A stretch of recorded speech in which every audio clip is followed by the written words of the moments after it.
What kind of advice do you have to homeowners? Practicing that preparedness, starting the conversation now is always going to be a benefit to any association out there.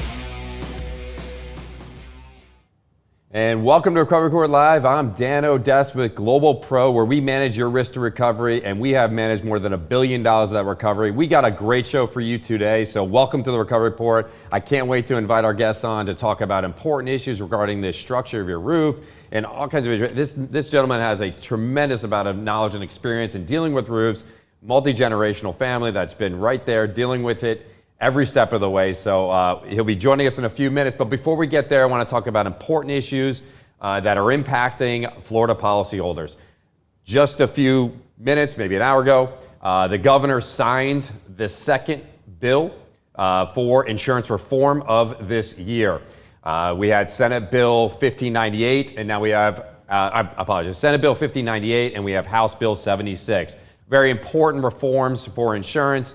Remember, he ran on a platform for insurance reform. He talked about wanting to save policyholders money. While it may not save policyholders money, there are some important revisions and changes there that help protect consumers, but in large part, there are many changes in there that will negatively impact the claims process and some things that you need to understand regarding payments, your access to advocates and people that can help protect you in the event that something were to occur. But there is some reporting requirements for surplus lines carriers, so it's really a mixed bag. There's some things we like, some things we don't. It's government, it's lobbying, it's legislation. This is how things work. It's a give and take, and we get the process. But we want to make sure that you have all the information you need. That's what this is about. That's why we do this broadcast every single week. We will be issuing a memo. I talked about it last week. We wanted to see that next bill get signed before we did it, just to make sure there wasn't any changes, anything happening. But we're now confident that we have what is going to be the law. Some of those things do go into effect in July 1st, but we're already hearing that it's probably going to be impossible for some of it to take shape because the government's not set up, can't respond fast enough. Who knows, whatever it is, we'll be here monitoring the situation, making sure you have all the information so that you know what to expect. Obviously, for the rest of this year, for your upcoming renewals, whatever it may be, we want to make sure that you have all the information you need and you can use as policy holders. All right, well, we got an active hurricane season.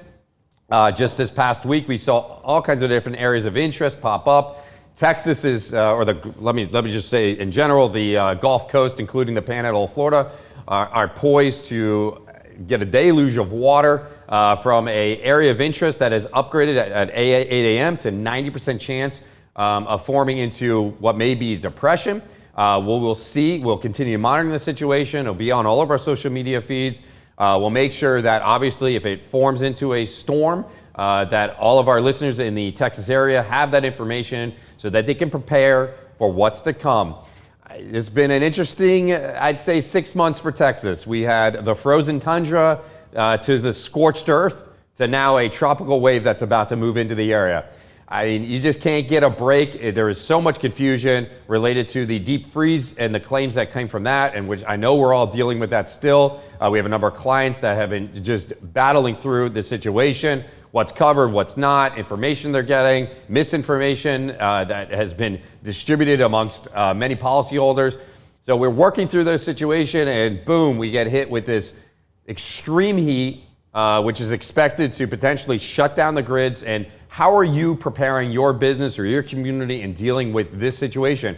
Or better yet, how are you going to deal with it at home? And understandably, if it's an uncomfortable situation at work and you have no power, I assume that when you're going home, it's the same situation.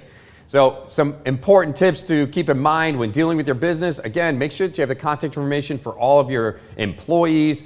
Also, make sure that you have copies of your books and records so you can pinpoint when the business actually got shut down. If there was things planned and events get canceled, make sure that you actually get those things in writing. It's very important. I can't tell you how many times our hotel clients or our venues that we do represent don't get the cancellation in writing from the client and explicitly state the actual cause of it. Make sure that information is there. Really important stuff when dealing with it. All right, so all you in Texas, I really feel for you. I hope you make it out on the other side of this and prepare yourself for a potential tropical wave that's coming through here while you're trying to cut down on power usage, and some of you maybe even dealing with recovering already are still recovering from this past winter storm. So a lot to think about, a lot to consider. And as we are moving deeper into the hurricane season and we are talking about a potential threat to the Gulf Coast area, what perfect time to bring on a person that has a tremendous amount of experience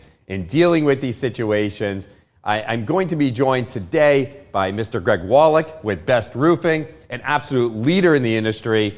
If you have not seen his YouTube channel, I encourage you all to hit the subscribe button on it because I got to watch just an episode they recently put up, which was fantastic. It's funny, it's engaging. I love what you're doing there, Gregg. So thank you for joining us here today on the Recovery Report.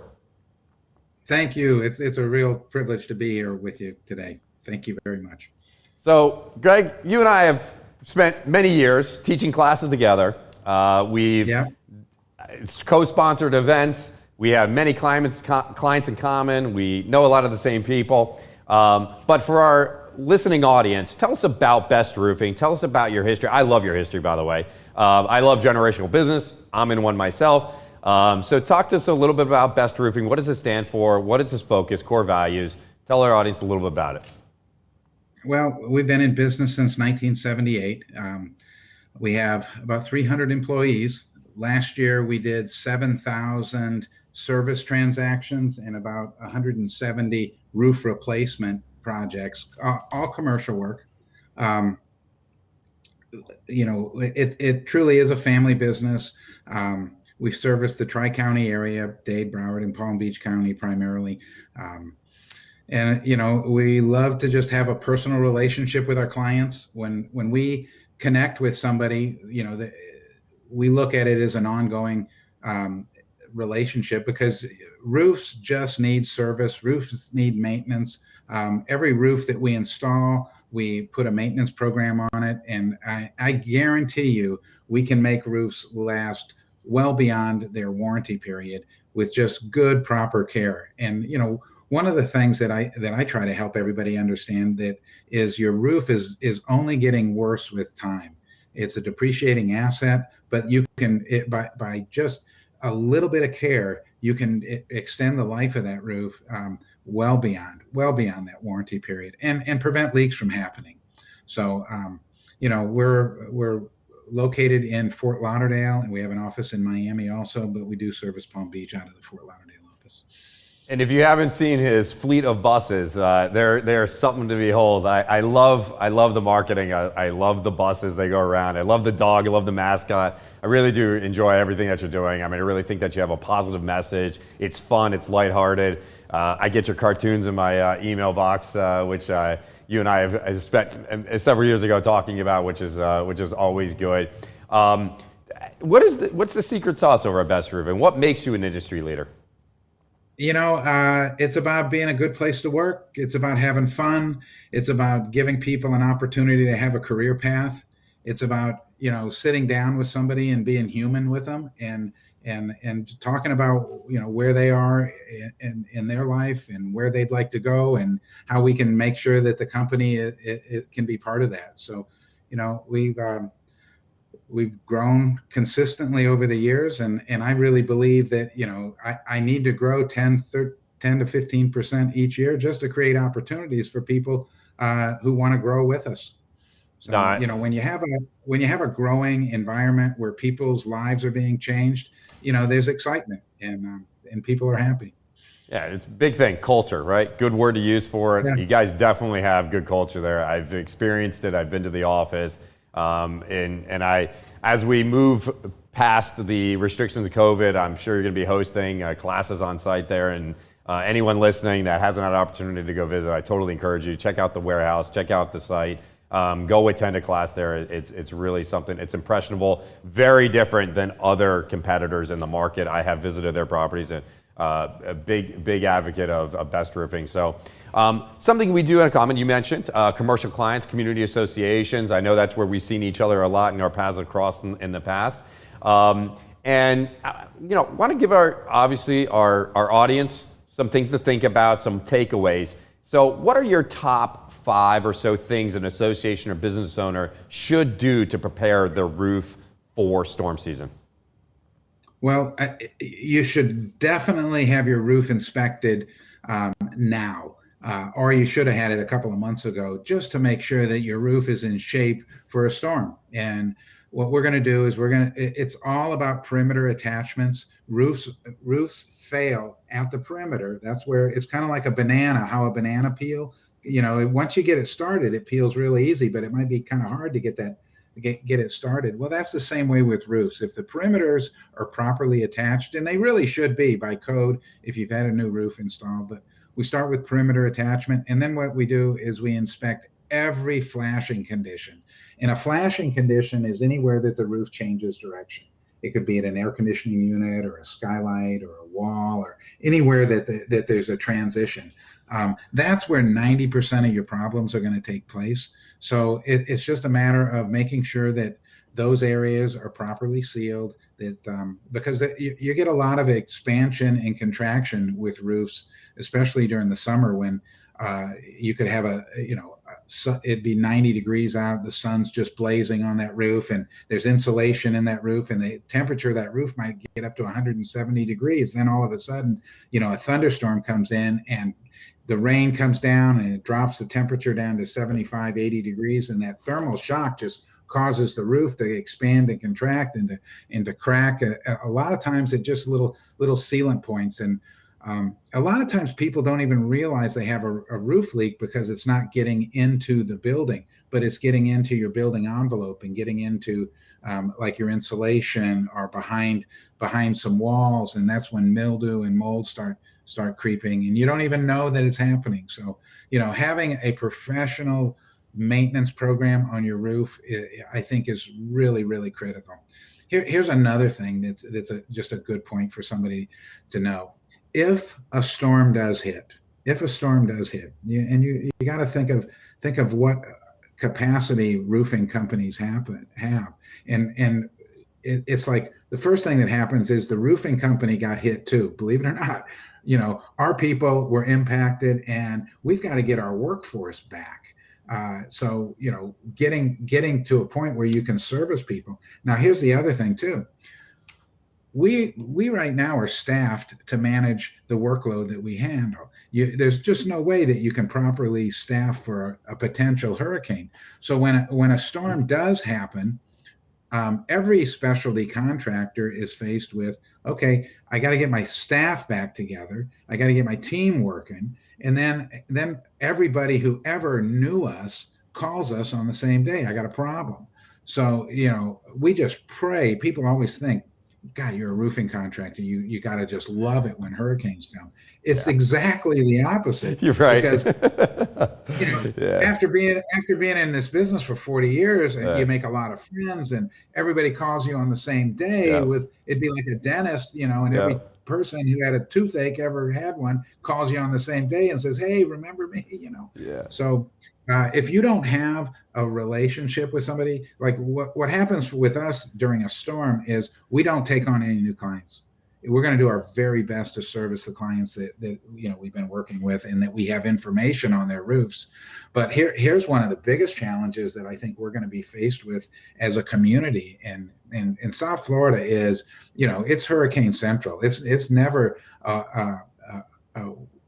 when, it's when's it going to happen, and we're so overdue. I mean, Wilma was really the last serious storm that hit, our community. But with the supply chain challenges that we're having right now, we're having a difficult time just getting product to service the projects that we have today.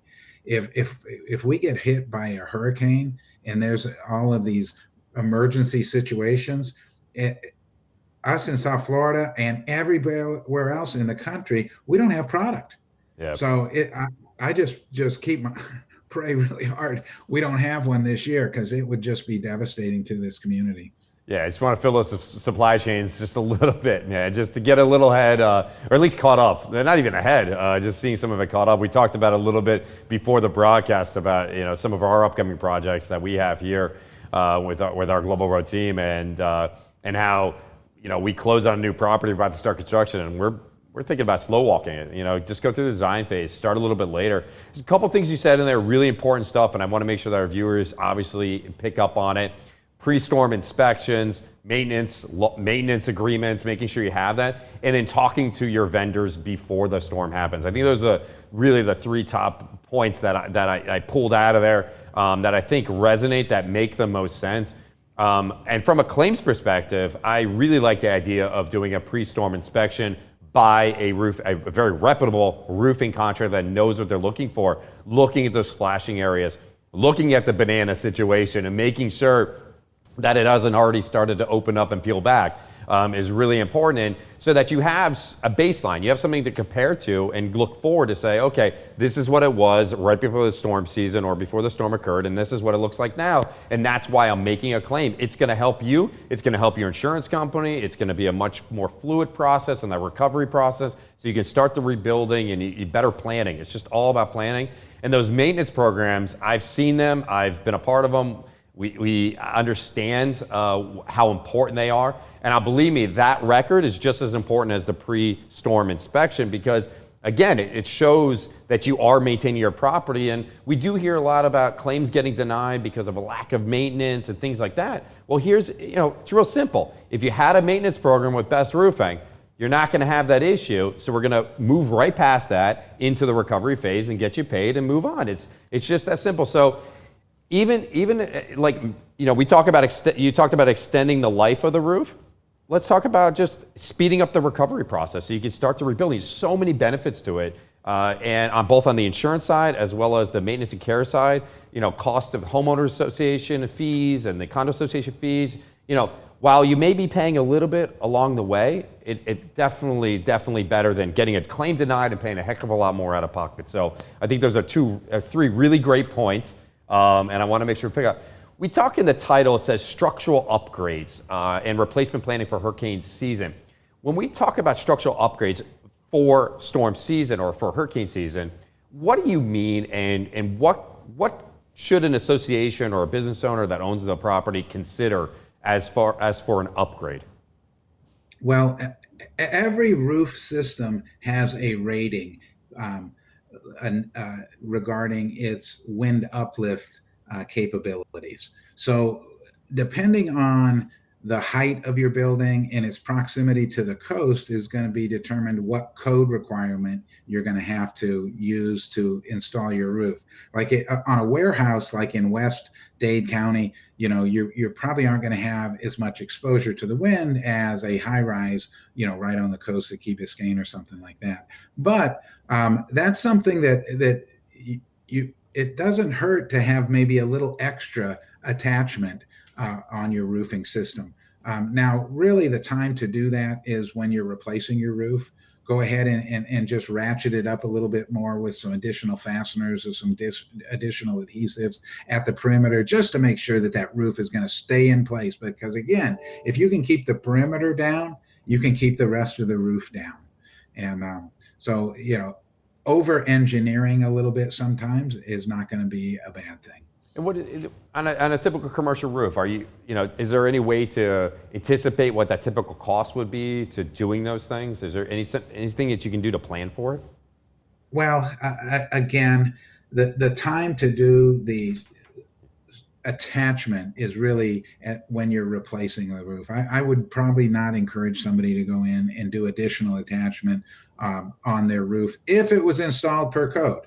Now, and really everything down here in this Tri-County area is so code restrictive, permit intense, and as frustrating as that is, a lot of times it really has been a great thing for the community. And what it's done is it's protected the consumer from these fly-by-night people who come in and just run in here, throw a roof on your building, and then get paid, and then all of a sudden your roof blows off when a storm comes in. So the building code requirements and stuff have really been good for the community with respect to how roofs are attached today.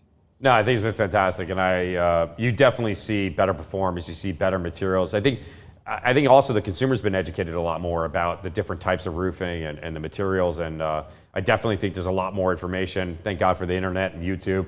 where you can find all kinds of videos from all kinds of different manufacturers about their products and how they perform and what they do. And even the government websites to look at the NOAs, the Notice of Acceptance, is a lot easier to search and to identify and find those things.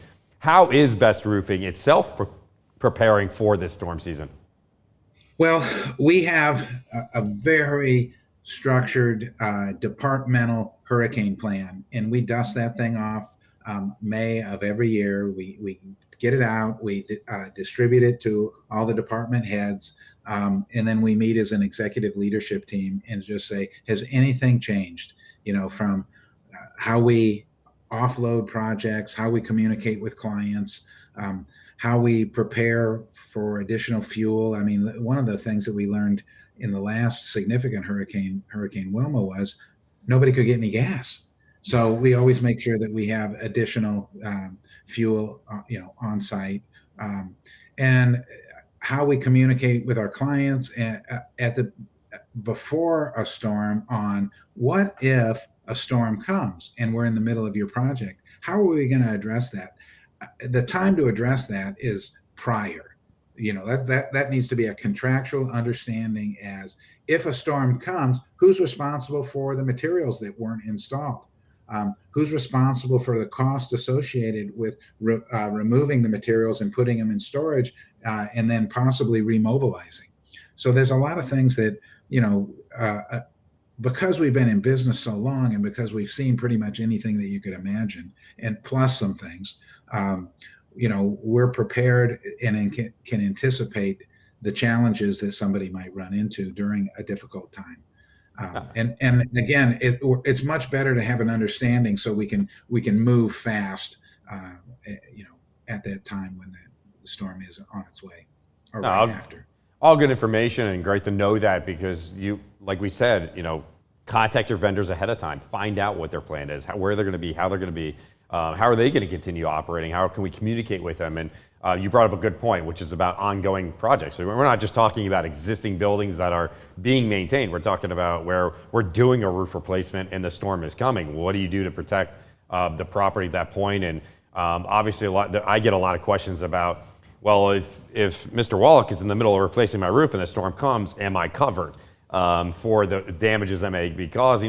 Get those questions out there, find out the information about it, and plan for it, ahead of time.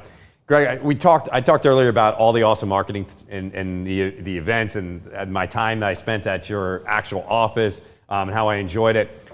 How can the audience find out about things that you guys are doing, any upcoming events, some educational stuff that you're doing in the second half of this year? Our social media outlets are really on top of everything. And I'm really proud of the team and how they get anything and anything that's going on at Best Roofing is being published. Our website is current, it's active, it's always changing, it's fresh. And we're very active in the community. We're part of virtually every trade association, every trade show that there might be out there. And we're active, in the community when it comes to just supporting local charities and things of that nature. So we're part of the South Florida fabric, and really we're available, and you'll be able to find us pretty much. All you got to do is just go to the internet and you'll find a lot about us.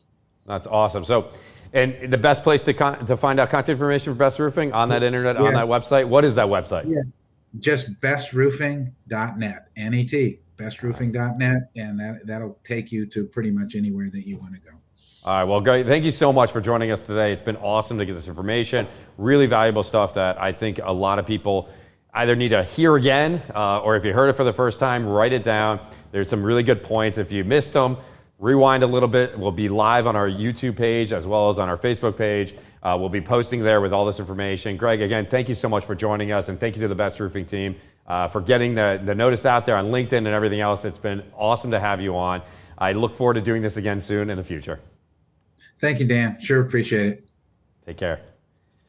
All right, guys, that was an awesome episode. It was great to have Gregg Wallick on with Best Roofing. If you have roofing needs, I totally encourage you, contact them. You heard it from him. Go on bestroofing.net. We'll make sure that all information is available, obviously, down in the comments section, so you can contact them. If you have an upcoming project, interested in a maintenance program, whatever it may be, they're definitely a great source. If anything else, they do awesome educational stuff. They got a great facility. I encourage you all to go out there, check it out, meet the team. They're great. They're like Greg said, they're everywhere. I've seen them at every trade show, at all kinds of charity events, because like them, we are very active in the community. And speaking of which, we continue to celebrate the countdown to 10 years, talking about all of those events, all the things that we've been doing over the past 10 years, and what we expect to do in the future. Just in the last episode, we talked about Griffin Data Services and the launch of Claims Calculator. It's an incredible tool for policyholders. It's an incredible tool that you as a policyholder can use to find out whether or not you recovered properly, whether or not there's an issue with your claim, get valuable information. We're going to be loading on all kinds of other content, how-to videos, frequently asked questions are going to be on there. So check that out as well, claimscalc.com. Awesome tool for policyholders. I want to thank everyone for joining us this week, but don't forget to hit the subscribe button, like us, follow us on all the social media. We'll be back next week with another guest to talk about important insurance information that you can use. We want to continue monitoring the situation regarding the Senate bill and the House bill that just recently got signed. So our memo will be coming. So look for that on our website, as well as our new quarterly edition of Claims Advocate. It always gets good attention. People love the information in it. If you don't know what I'm talking about, check it out on our website. Hit the resource section. You'll see Claims Advocate in there. Amazing articles about all the important information you need as a policyholder. Again, thank you all for joining us this week on the Recovery Report Live.